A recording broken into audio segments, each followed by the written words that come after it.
Welcome students. Indirect tax paper के basic concept learning के session 2 में आपका स्वागत है। और आज जो हम टॉपिक देखेंगे वो देखेंगे सप्लाई क्या होती है और गुड्स एंड सर्विस क्या होते हैं। अभी तक जो हमने पढ़ा लास्ट सेशन में वो ये था कि गुड्स एंड सर्विस टैक्स जो है वो एक टैक्स है supply of goods and service के ऊपर में। जीएसटी हमने देखा 3 तरीके के होते हैं, सीजीएसटी, एसजीएसटी, आईजीएसटी। अब हमें सिर्फ इतना ध्यान रखना है कि सीजीएसटी सेंट्रल गवर्नमेंट का टैक्स है, एसजीएसटी स्टेट गवर्नमेंट का टैक्स है और आईजीएसटी एक ऐसा टैक्स है जो स्टेट और सेंट्रल गवर्नमेंट के बीच में आधा आधा जाता है, 50-50 डिस्ट्रीब्यूट होता है। ये नॉलेज बॉक्स पिछले सेशन में हमने रेफर किया था, देखा था कि इंडिया का स्ट्रक्चर क्या है। 28 स्टेट हैं, 8 यूनियन टेरिटरी हैं। हमारे हर राज्य में एक सरकार है जिसको स्टेट गवर्नमेंट कहते हैं, सेंटर में सरकार है, सेंट्रल गवर्नमेंट कहते हैं। और टैक्सेशन का अरेंजमेंट हमारे यहाँ ऐसा है कि सेंट्रल गवर्नमेंट सेंट्रल टैक्सेस लेती है, स्टेट गवर्नमेंट स्टेट टैक्सेस लेती है और लोकल बॉडी जो पंचायत म्यूनसिपल कॉरपोरेशन है वो लोकल टैक्सेस लेते हैं। और 3 टाइप के जीएसटी जो अभी हमने बताया। तो एक ये क्विक रिकैप है जो अभी तक हमने पढ़ा। अब हम आते हैं बेसिक कंसेप्ट के ऊपर में कि गुड्स, सर्विस एंड सप्लाई। अभी तक जो हमने देखा था कि ये गुड्स एंड सर्विस टैक्स है, तो सबसे पहले इन तीनों चीज़ों को समझते हैं कि गुड्स क्या होते हैं। अब ये समझने के लिए ये 3 बेसिक कंसेप्ट समझने के लिए जो हम समझेंगे वो सीजीएसटी एक्ट 2017 और आईजीएसटी एक्ट 2017। ये 2 कानून हैं, कानून की किताब हैं जिनसे हम रेफर करेंगे और जिनके रेफरेंस में इन 3 words goods, service and supply, इनकी मीनिंग समझेंगे। तो गुड्स की मीनिंग समझने के पहले सबसे इम्पॉर्टेंट चीज़ है ये समझना कि मूवेबल प्रॉपर्टी क्या होती है।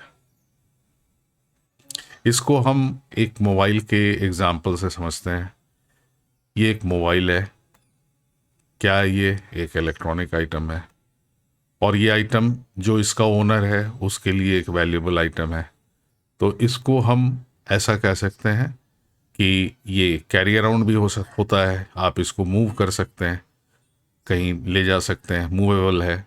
तो इसको हम कह सकते हैं कि ये एक मूवेबल प्रॉपर्टी है, एक ऐसी चीज़ है जो ओनर के लिए वैल्यूएबल है और इसको मूव कर सकते हैं। तो ये एक मूवेबल प्रॉपर्टी का एग्जाम्पल हुआ। अब ऐसे कई मूवेबल प्रॉपर्टी अगर हम अपनी चारों तरफ निगाहें घुमाएं, नज़र घुमाएं, तो तमाम तरह के मूवेबल प्रॉपर्टी दिखाई देंगे। कुछ एग्जाम्पल सामने मैंने रखा हुआ है। Car, cycle, camera, pen, trousers, TV, sofa, बहुत हमारी ज़िंदगी भरी पड़ी हुई है मूवेबल प्रॉपर्टी से। तो उसको जो हमारे पर्पस के लिए है कि मूवेबल प्रॉपर्टी क्या होती है ये जानना इम्पॉर्टेंट है। इमूवेबल प्रॉपर्टी क्या होती है? ऐसी चीज़ें जो ज़मीन से बंधी हुई हैं, फास्टन की हुई हैं, जिनको मूव नहीं किया जा सकता है। एग्जाम्पल, एक घर है, घर को आप नॉर्मल केस में मूव नहीं कर सकते हो। डिसमेंटल करके अगर ऐसा घर है तो अलग बात है, बट नॉर्मल केस में घर मूव नहीं होता है। फैक्ट्री की एक बिल्डिंग है, वो भी फास्टन टू अर्थ है, ज़मीन से बंधी हुई है, इसको मूव नहीं कर सकते हो। लैंड, उसको तो मूव कर ही नहीं सकते हैं। रोड, ब्रिज, मोबाइल फ़ोन का टावर, मोबाइल फ़ोन के टावर, इनको मूव नहीं कर सकते हो। तो ये सारे इमूवेबल प्रॉपर्टी हैं। अब गुड्स की डेफिनेशन जो हमने 2 एक्ट ऊपर रेफर किए थे, सीजीएसटी एक्ट या आईजीएसटी एक्ट, उसमें ऐसे दी गई है कि सेक्शन 2 इंटू ब्रैकेट 52, मतलब सेक्शन नंबर 2 और उसके नीचे में कई सारे क्लॉजेज हैं, उसमें क्लॉज 52। तो सेक्शन 252 डिफाइन करता है कि every kind of movable property are goods. हर तरीके की मूवेबल प्रॉपर्टी गुड्स है। मनी एक सबसे ज़्यादा मूवेबल प्रॉपर्टी है, सबसे ज़्यादा मूव करती है, लेकिन ये गुड्स नहीं है। ये डेफिनेशन है, इसको हमें सिंपल सिंपल मान लेना है कि हर मूवेबल प्रॉपर्टी गुड्स है लेकिन मनी गुड्स नहीं है। कंपनी के शेयर, डिवेंचर और ऐसे जो सिक्योरिटीज होते हैं वो भी मूवेबल हैं, बट ये गुड्स नहीं है। ये डेफिनेशन दी हुई है, इसको सीधा हमें मानना है, कुछ नहीं करना है इसमें। और ये फिर आगे डिफाइन करता है कि ये चीज़ें गुड्स हैं। पहले तो इसने कहा कि मनी गुड्स नहीं है, कंपनी के शेयर्स गुड्स नहीं है, डिबेंचर्स गुड्स नहीं है, लेकिन कहा कि ये गुड्स हैं। एक्शनेबल क्लेम और ग्रोइंग क्रॉप्स, ग्रास और अदर थिंग्स जो जमीन से ग्रो कर रहे हैं और जिनको एक स्पेशल काइंड ऑफ अरेंजमेंट है। अब एक्शनेबल क्लेम के बारे में हम एक सम सॉल्व करेंगे तो जानेंगे। ये ग्रोइंग क्रॉप्स को एक बार ऐसे समझ लो कि जैसे कोई एक फार्मर है, उसने पोटैटो प्लांट किया हुआ है। नॉर्मल कोर्स में वो अपने आलू खेत से निकालेगा और बाज़ार में बेच आएगा। कई बार ऐसा होता है कि कोई चिप्स कंपनी उससे आएगी शुरुआत में ही आलू लगाने के पहले और कहेगी कि हमसे एक कॉन्ट्रैक्ट एंटर कर लो कि ये सारा आलू तुम हमें दोगे। तो ये क्या हो गया, एक ग्रोइंग क्रॉप है जिसका एक प्री सेल अरेंजमेंट है, प्री सेल एग्रीमेंट है, ग्रो होने के पहले का एग्रीमेंट है। तो इसको डेफिनेशन कहता है कि ये गुड्स होगा। स्पेशल काइंड ऑफ केस है ये, बहुत जनरली ज़रूरत नहीं पड़ती है इसकी, तो इसको हम जब ज़रूरत होगी तो और डिटेल में समझेंगे। तो अगर डेफिनेशन ऑफ गुड्स को हम एग्जैक्ट जैसा एक्ट ने दिया हुआ है वो निकालें तो ये डेफिनेशन है, goods means every kind of movable property other than money and securities. जो मैंने कहा मनी और कंपनी सिक्योरिटीज वो गुड्स नहीं है, बट इंक्लूड्स, जो इंक्लूड किए गए थे, actionable claim and growing crops, जो जिस तरीके के ग्रोइंग क्रॉप्स के बारे में हमने अभी बात की। तो ये डेफिनेशन ऑफ गुड्स तुम्हारे दिमाग में, आपके दिमाग में हमेशा रहना चाहिए, इसलिए इसको पूरी तरह रट्टा मार लो, ये याद रखो क्या है गुड्स। कभी भी कोई कंफ्यूजन हो तो ये डेफिनेशन के रेफरेंस में पता कर सकते हो कि गुड्स क्या है। एक नॉलेज बॉक्स बना लेते हैं अपने ईज ऑफ रेफरेंस के लिए। अब ये नॉलेज बॉक्स सामने है। What is movable property, valuable things which can be moved, mobile, camera, bike example के लिए। इमूवेबल क्या है, जो चीज़ें ज़मीन से लगी हुई हैं, बंधी हुई हैं, जिनको मूव नहीं कर सकते हैं। Example building, bridge, mobile tower etcetera. Goods क्या है, गुड्स हैं all movable properties are goods other than moneys and securities, but include जो नीचे 4 नंबर पे लिखा हुआ है कि actionable claim and grass and things attach to earth, जिनका एक प्री सेल अरेंजमेंट है। नॉलेज बॉक्स साथ में रखना चाहिए। अगर इसका स्क्रीनशॉट लेते हो या इसको फोटो लेते हो तो रख लो, रेफरेंस में आसानी होगी बाद में। नेक्स्ट अब आते हैं कि मैं एक हेयर कटिंग सैलून में जा रहा हूँ। क्यों जा रहा हूँ, कि मेरी एक ज़रूरत है हेयर कट लेने की। अब जो हेयर कटिंग सैलून में हेयर ड्रेसर है वो तैयार है कि ठीक है मैं आपकी ज़रूरत कंप्लीट करती हूँ, हेयर कटिंग करूँगी और उसके एवज में आप मुझे हेयर कटिंग के जो चार्जेज हैं वो पे करोगे। तो उसने मुझे कोई गुड्स तो दिया नहीं, उसने मुझे क्या दिया, उसने मुझे दी एक सर्विस। और सर्विस जो दी उसके बदले में उसने एक पैसा लिया। तो अब इसको हम ये कह सकते हैं कि if A has a need, A को कोई ज़रूरत है और बी उस नीड को फुलफिल करता है फॉर ए कंसिडरेशन। कंसिडरेशन अभी के लिए हम मान लें कि कोई पैसा लेकर के, तो हम ये कहेंगे कि B gives service to A. Hair dresser ने मुझे एक सर्विस दी, मेरी नीड थी हेयर कट करने की, हेयर ड्रेसर ने वो नीड फुलफिल की और एक फुलफिल करने के लिए एक पैसा लिया। तो ये एक एग्जाम्पल है सर्विस का। दूसरा एग्जाम्पल सर्विस का देख लो, एक ट्रांसपोर्ट सर्विस एक टाइप की सर्विस होती है। अब जैसे ये बच्चा है, इसको स्कूल जाना है, स्कूल जाने के लिए ये एक स्कूल बस लेता है जिसको एक मिस्टर बी हैं वो रन करते हैं, और मिस्टर बी इससे स्कूल ले जाने के लिए एक स्कूल बस फी लेते हैं। तो मिस्टर बी ए के नीड को फुलफिल कर रहे हैं और उसको एक पेमेंट की जा रही है मिस्टर बी को ए से। तो ये एक सर्विस हो गई, ट्रांसपोर्ट की सर्विस, जो मिस्टर बी मिस्टर ए को या इस बच्चे को प्रोवाइड कर रहा है। ठीक है। ऐसे एक एग्जांपल हमारे सामने है कुरियर सर्विस, जो हम सभी कभी ना कभी अवेल करते हैं कि हमें एक लेटर या एक पैकेज या एक कोई पोस्ट भेजना है कहीं, खुद नहीं जाते हैं, ये हमारी नीड है कि ये पैकेज डिलीवर होना है, तो हम कुरियर सर्विस को देते हैं, उसको एक पेमेंट करते हैं और वो फिर हमारे नीड को फुलफिल करती है, उस पैकेज को डिलीवर कर देती है। तो ऐसे सर्विस थोड़ा सा बहुत आंख से दिखाई देने वाली चीज़ नहीं है, लेकिन अगर थोड़ा ध्यान से देखोगे तो हम हर रोज जो पैसा पे करते हैं 99% केसेज में, चाहे वो किसी गुड्स को परचेज करने के लिए पे करते हैं या किसी सर्विस को परचेज करने के लिए पे करते हैं। अब जैसे कोई कोचिंग क्लास ले रहे हो, तो जो कोचिंग दी जा रही है तुमको, वो भी एक सर्विस है, उसके लिए पेमेंट की जा रही है। एक सिक्योरिटी एजेंसी है जो सिक्योरिटी गार्ड प्रोवाइड करती है कॉलेज के बाहर में, बिल्डिंग के बाहर में, वो एक सर्विस प्रोवाइड कर रही है। गार्ड कोई आइटम तो देता नहीं है, वो खड़े होकर के एक सर्विस सिक्योरिटी की प्रोवाइड करता है और उसके एवज में वो पैसा लेता है। तो ये बेसिक अंडरस्टैंडिंग सर्विस की होती है कि एक आदमी है जो दूसरे आदमी की ज़रूरतों को फुलफिल कर रहा है और उसके बदले में वो पैसा ले रहा है। लेकिन सीजीएसटी एक्ट ने इसको और आसान डिफाइन कर दिया है। ये सामने section 2 clause 102 of CGST act मैंने रखा है। ये कहता है service means anything other than goods, money and security. जो चीज गुड्स नहीं है, मनी नहीं है, सिक्योरिटी नहीं है, वो सर्विस हो गई। सिंपल। बट इसमें कुछ इंक्लूड किया है कि जो मनी के कन्वर्सन से रिलेटेड जो एक्टिविटी है वो सर्विस है। मनी तो नहीं है, बैंक में मैं गया, मैंने कहा कि मुझे 5,000 रुपये का ड्राफ्ट बनाना है, वो 5,000 रुपया सर्विस नहीं है, बट उस 5,000 रुपये को मैं कन्वर्ट कर रहा हूँ बैंक ड्राफ्ट में, तो ये मनी का कन्वर्सन हो रहा है। एक्टिविटी मनी से रिलेटेड है, कन्वर्सन की एक्टिविटी, तो ये एक सर्विस हो गई। मुझे कहीं से $500 मिले, किसी फॉरेन के दोस्त ने भेजा, अब मैं गया बैंक में, मैंने कहा इसको इंडियन रुपीज में कन्वर्ट करो, तो ये एक एक्टिविटी हो रही है मनी के कन्वर्सन की।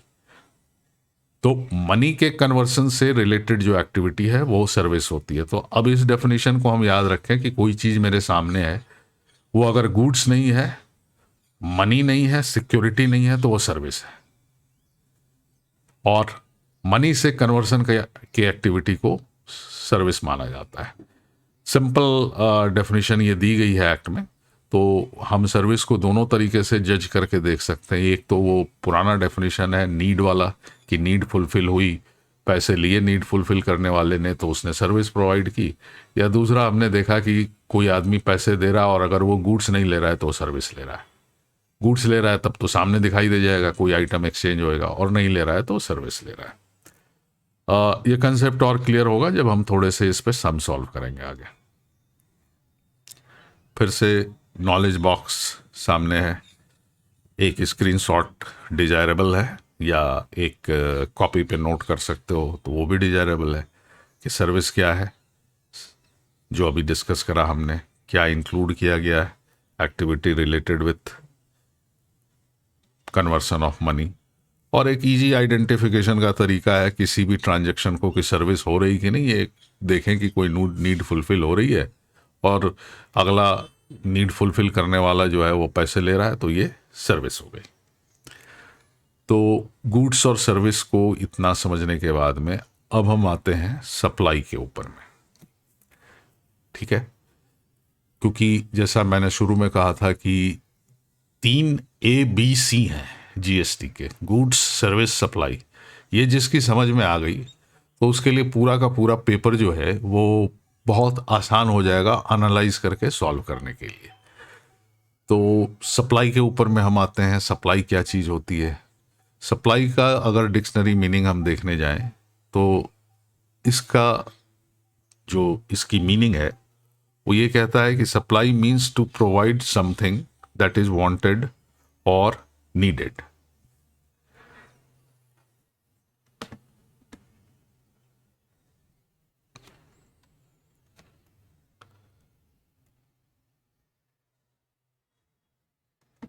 Sorry, supply means to provide something that is wanted और नीडेड।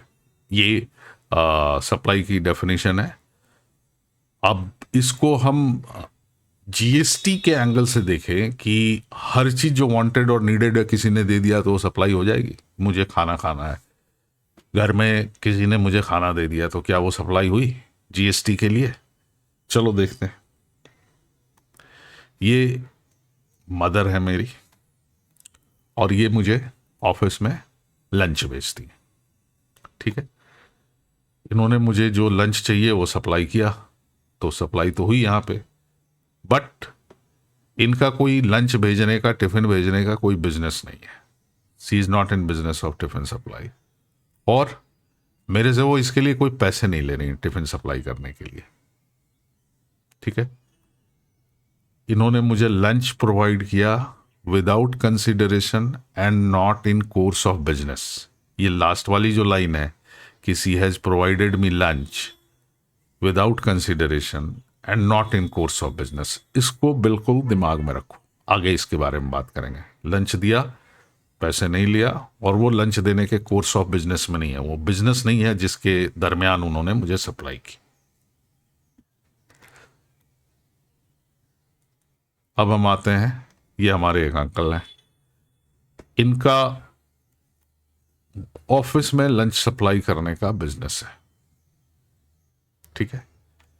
और ये हमारे फ्रेंड्स को ऑफिस में लंच बॉक्सेस देते हैं और उसकी एवज में पैसे लेते हैं। बिजनेस है तो ऑब्वियसली पैसे लेंगे। तो ये जो लंच मेरे फ्रेंड्स को सप्लाई कर रहे हैं वो फॉर कंसिडरेशन कर रहे हैं, फॉर मनी के लिए कर रहे हैं, पैसे के लिए कर रहे हैं, और इन कोर्स ऑफ हिज बिजनेस कर रहे हैं। तो इनके बारे में हम कहेंगे कि he has supplied lunch box with consideration in course of business. Lunch box provide की है, कंसिडरेशन लिया है और इन कोर्स ऑफ बिजनेस किया है। This is a supply for GST, ठीक है। Lunch box supplied with consideration in course of business is a supply for GST. Lunch box supplied without consideration not in course of business is not a supply for GST. Repeat. Lunchbox supplied with consideration in course of business. Business के course में business करते हैं, lunch box supply किया, पैसे लिए, तो वो supply है। Not in course of business और विदाउट कंसिडरेशन तो वो सप्लाई नहीं है। तो अगर इसको हम ऐसे देखें कि 4 एसेंशियल कंपोनेंट जो मौजूद हो तभी जीएसटी के लिए सप्लाई होगी, वो क्या होगी? पहला तो एक है सप्लायर होना चाहिए जो गुड्स या सर्विस प्रोवाइड कर रहा है। दूसरा, एक रिसिपिएंट होना चाहिए जो गुड्स और सर्विस रिसीव कर रहा है। अब दोनों में से कोई एक नहीं है तो नेचुरली कोई सप्लाई हो ही नहीं सकती है, एक को तो होना ही है। तीसरा, सप्लाई जो होना चाहिए in course of business of supplier होना चाहिए। सप्लायर का बिजनेस है और उस बिजनेस के दरमियान, उस बिजनेस में ही वो सप्लाई कर रहा है। अंकल का टिफिन सप्लाई का बिजनेस था और उन्होंने टिफिन सप्लाई की, तो वो in course of business of supplier हुआ। और flow of consideration from recipient to supplier, मतलब कंसिडरेशन को अभी हम मनी मान लें। कंसिडरेशन एक वर्ड है जिसमें मनी के अलावा भी कई तरीके से पेमेंट होती है, अभी हम मनी मान लें। Flow of money from recipient to supplier, मतलब सप्लायर और रिसिपिएंट तो हाई है। Supplier in course of business दे रहा है और रिसिपिएंट जो है वो एक पेमेंट कर रहा है सप्लायर।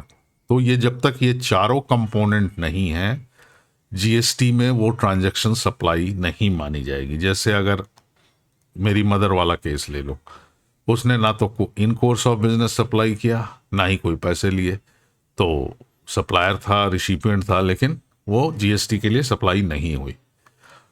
उसने इन कोर्स ऑफ बिजनेस भी सप्लाई किया बट पैसे नहीं लिए, तो भी 90% केसेज में वो सप्लाई नहीं मानी जाती है, ठीक है। कहाँ मानी जाएगी बिना पैसे लिए सप्लाई होने पे, वो हम आगे देखेंगे। कुछ केसेज ऐसे हैं जहां बिना पैसे के भी सप्लाई होती है। अभी के लिए बस इतना मान लो कि अगर ये दोनों हैं और ये भी है, ये भी है, कंसिडरेशन भी है और इन कोर्स ऑफ बिजनेस है, तब तो सप्लाई है। और अगर ये नहीं है, ये नहीं है, या सिर्फ ये है, या सिर्फ ये है, सिर्फ ये है, तो सप्लाई नहीं है। तो ये चारों ingredient, supplier, recipient, supply in course of business, flow of consideration from supplier to recipient, ये चारों हैं, तभी जीएसटी के लिए सप्लाई होगी। अब क्या क्या कॉमन तरीके से सप्लाई हमारे डे टू डे लाइफ में दिखाई देते हैं? सबसे पहला है, जो सबसे कॉमन सप्लाई का तरीका है, वो सेल से। हम बाजार से कोई चीज जाके खरीदते हैं, वो एक सप्लाई हो गई।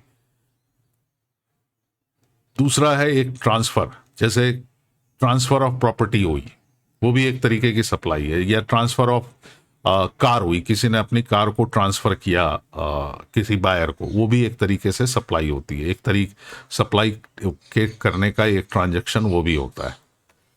रेंटल, लीज, लाइसेंस, जैसे एक कार रेंट सर्विस है, वो रेंट देती है कार को, वो एक सप्लाई करने का तरीका है। लीज पे जो घर दिए जाते हैं, या कई जगह पे लाइसेंस कहते हैं।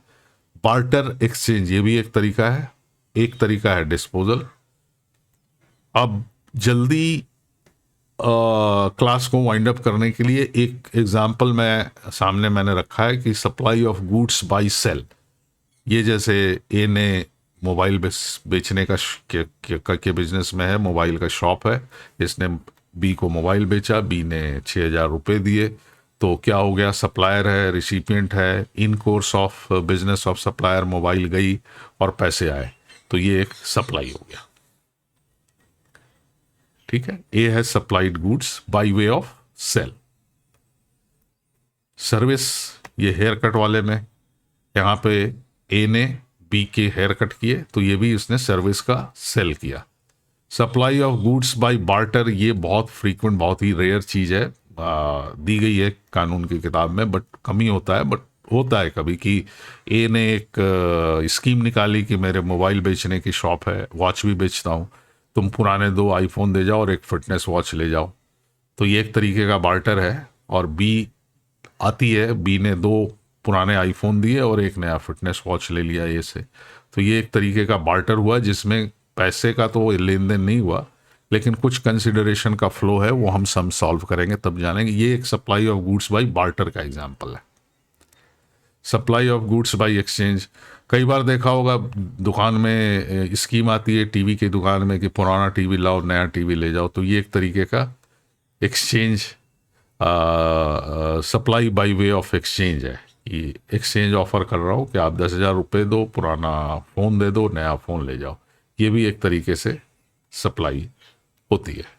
सप्लाई बाय रेंट, जैसे मैंने कहा कि कार रेंट पे देते हो, तो पर डे रेंटल लेते हो और उसके एवज में कार प्रोवाइड करते हो सर्विस, तो ये सप्लाई बाय रेंट हो गई। लीज और लाइसेंस, मैंने अपना घर लीज पे दिया 2 साल के लिए दुकान चलाने के लिए, तो 15,000 रुपये पर मंथ किराया लेता हूँ, ये भी एक सप्लाई हो गई।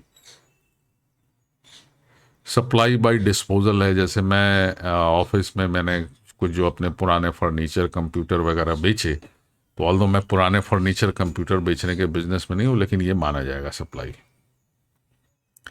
और एक होती है supply bye import of service, कई बार हम फॉरेन से सर्विस इंपोर्ट करते हैं, तो ये भी एक तरीके की सप्लाई है। अब इसको एक छोटा सा एग्जांपल लेता हूँ। ये महानुभाव यूएसए में रहते हैं और एडमिशन देने की कंसल्टेंसी प्रोवाइड करते हैं, स्टूडेंट से कुछ पैसा लेते हैं। इसने इनसे एडमिशन की कंसल्टेंसी ली और इनको 100 रुपीज़ पे किया, तो बी जो है वो एक सर्विस रिसिपिएंट इंडिया में है, जॉन सर्विस प्रोवाइडर यूएसए में है, सप्लायर और रिसिपिएंट हो गया।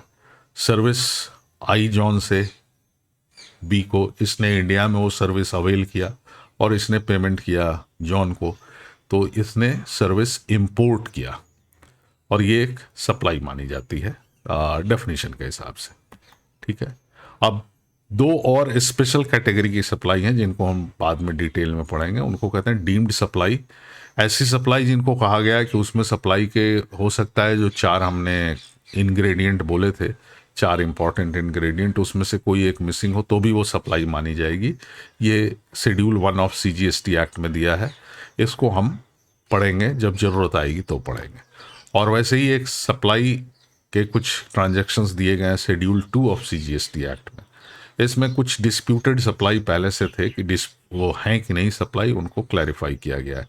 तो ये deemed supply, schedule 1 of CGST act और शेड्यूल 2 ऑफ CGST एक्ट, ये हम समय आने पे पढ़ाई करेंगे। आज जो हमने पढ़ाई की वो गुड्स सर्विस एंड सप्लाई के बारे में पढ़ाई की।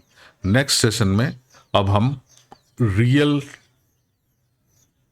ट्रांजैक्शंस पे आएंगे और उससे रिलेटेड सम सॉल्व करेंगे, सिर्फ एक और कंसेप्ट समझ करके, वो है place of supply and time of supply. तो आज के इस चैप्टर को यहीं पे बंद करते हैं।